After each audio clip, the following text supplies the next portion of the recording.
ఓం నమో వెంకటేశాయ. ఈ వీడియోలో తిరుమల శ్రీవారి ప్రియభక్తునైనటువంటి ఆనందాల్వ గురించి మనం తెలుసుకుందాం. ఇతను శ్రీరంగం నివాసి. తన గురువుగారైన రామానుజాచారి ఆదేశంతో తిరుమల శ్రీవారి కైంకర్యాల కోసం ఆనందాల్వార్ సతీ సమేతంగా తిరుమల చేరుకుంటాడు. శ్రీవారి నిత్య పూజల కోసం, అభిషేక జలం కోసం ప్రతిరోజు ఆకాశగంగ నుండి జలం తీసుకొచ్చేవారు.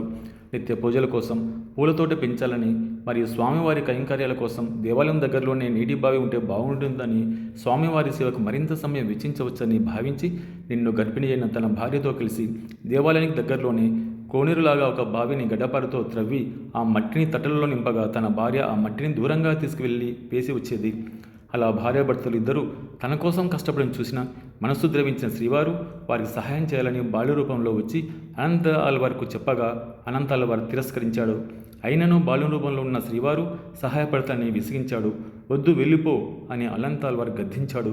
నిండు చూలాలైనటువంటి ఆమె కష్టపడడం చూసిన శ్రీవారు తట్టుకోలేక ఆమెకు సహాయం చేస్తాడు. అది చూసి వద్దన్నా వినకుండా విసిగించి సహాయం చేస్తావా అని కోపంతో అనంత ఆల్వార్ గడ్డపార తీసుకుని ఆ బాలునిపై బెదిరిస్తూ వెంటబడతాడు.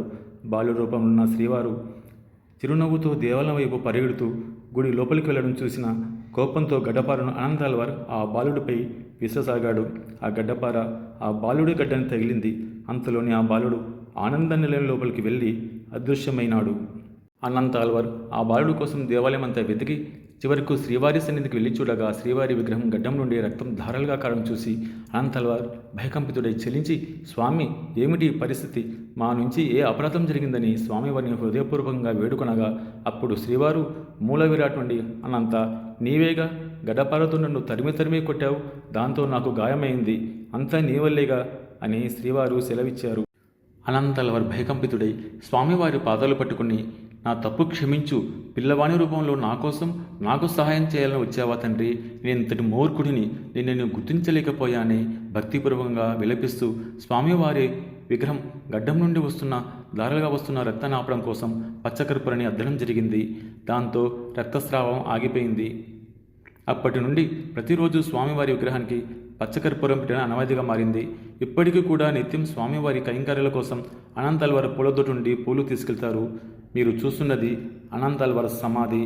ఇది దేవాలయానికి సమీపంలో ఉంటుంది. మీరు తిరుమల వెళ్ళినప్పుడు తప్పకుండా దర్శించండి, ధరించండి. నమో వెంకటేశాయ. అనంత ఆల్వార్ బాల్యరూపంలో ఉన్న శ్రీవారిపై వేసినటువంటి గడ్డపార నేటికి మనం చూడొచ్చు. మనము మహాద్వారం నుండి శ్రీ స్వామి దర్శనానికి వెళ్ళేటప్పుడు రైట్ సైడ్ గోడకు వేలాడి ఉంటుంది. నెక్స్ట్ టైం మీరు తిరుమల దర్శనానికి వెళ్ళినప్పుడు ఖచ్చితంగా ఆ గడ్డపారం చూడండి. ఒక మధురమైనటువంటి అనుభూతి మనకు కలుగుతుంది. నమో వెంకటేశాయ. నమో నమః.